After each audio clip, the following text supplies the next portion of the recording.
Hola eternos lectores, ¿cómo están? Para quienes no me conocen, mi nombre es Carolina y el día de hoy les voy a hablar de las partes del libro. Antes de comenzar, quiero aclarar que muchos de los términos que yo voy a utilizar en otras partes del mundo son distintos, es decir, para referirse a esa misma parte se utiliza otro término. Para hablar de las partes del libro tenemos que distinguir en primera instancia dos cosas. Por un lado está la parte externa del libro y por otro lado está la parte interna del libro.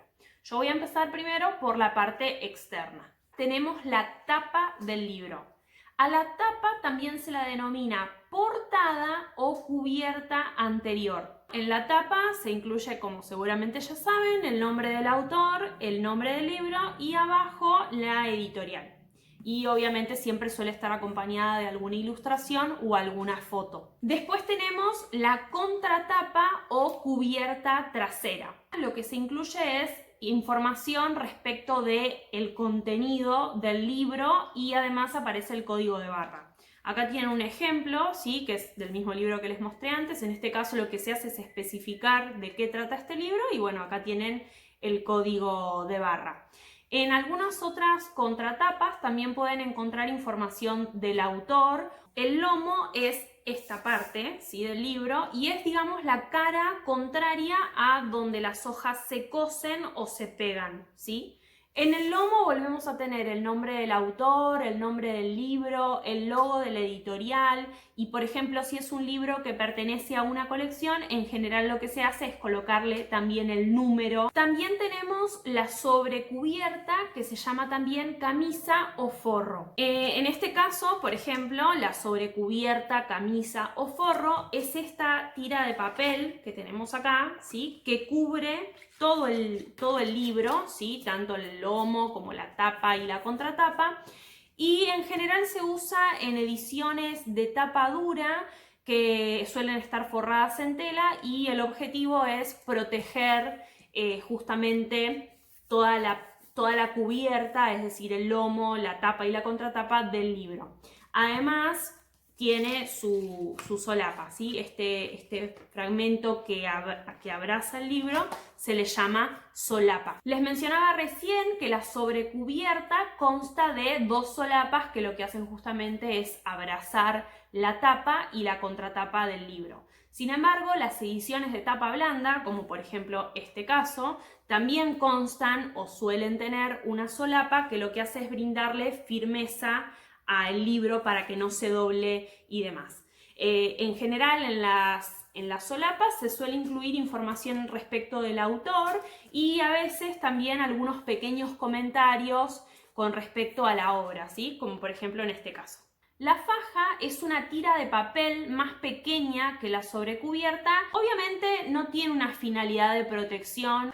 Lo que hace es incorporarse para brindar información al respecto de, por ejemplo, no sé, el número de ejemplares vendidos o el número de ediciones o el libro en el que se basa la película o mostrar una imagen de la película y ese tipo de cosas. En este caso, por ejemplo, lo que dice es Margaret Atwood, una reveladora interpretación del mito de Penélope con la mirada punzante de la autora de El cuento de la criada. Ahora voy a pasar a detallar las partes internas del libro. La guarda son estas hojas, ¿sí? Que tienen algunos libros, sobre todo si son de tapa dura, que lo que hacen es pegarse, ¿sí? Se pegan a la tapa y también a la contratapa, ¿sí? Y lo que hacen es servir de unión entre esta parte del libro y el resto, ¿sí? En general suelen ser hojas muy gruesas y de mucho mayor gramaje, ¿sí? En este caso tienen este tipo y si no también tienen acá, ¿sí?